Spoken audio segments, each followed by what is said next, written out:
Hello students, इस video में हम करने वाले हैं topic to calculate the value of g from chapter gravitation. तो सबसे पहले यहाँ पर फ्री फॉल की बात करते हैं हम।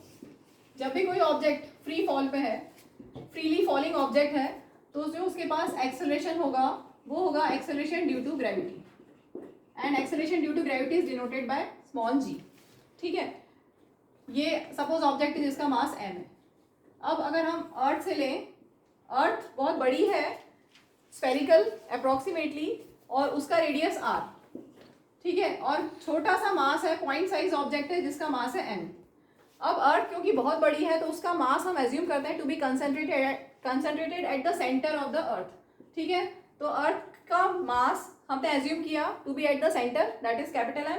मास of object is small m, और वो फ्रीली फॉलिंग ऑब्जेक्ट है। अगर रेडियस ऑफ अर्थ से कंपेयर करो तो ये जो फ्रीली फॉलिंग ऑब्जेक्ट है उसकी हाइट बहुत बहुत कम होगी, इसलिए उस हाइट को यहाँ पर नेग्लेक्ट किया है। ठीक है, ऐसा मैंने क्यों लिखा है, क्योंकि मैं इन दोनों के बीच में ग्रेविटेशन फोर्स लिखने वाली हूँ। ग्रेविटेशन फोर्स इन दोनों के बीच में क्या होगा, जी m1 m2 upon r square.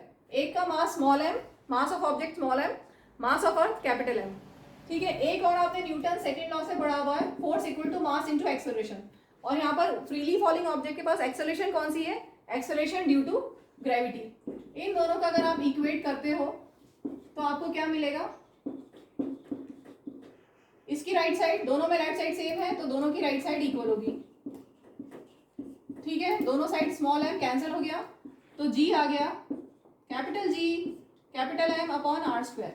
Capital G is universal gravitation constant, इसकी वैल्यू फिक्स होती है 6.67 इंटू 10⁻11, यूनिट होती है न्यूटन मीटर स्क्वायर पर kg स्क्वायर।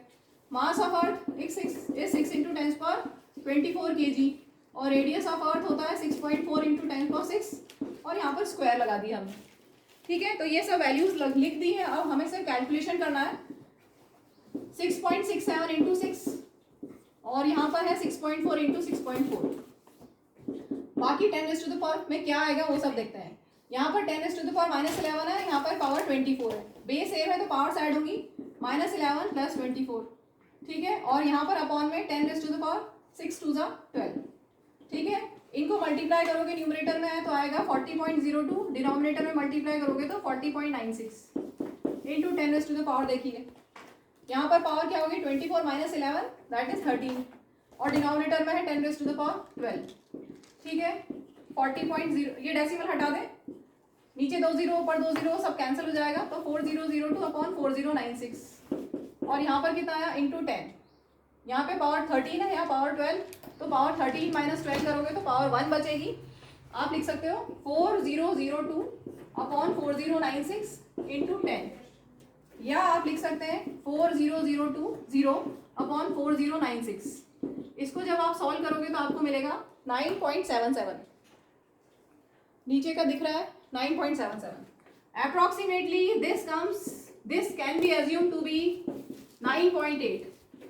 ठीक है, 9.77 का अप्रोक्सीमेटली हमने लिख दिया 9.8, और इसकी यूनिट है मीटर पर सेकेंड स्क्वायर।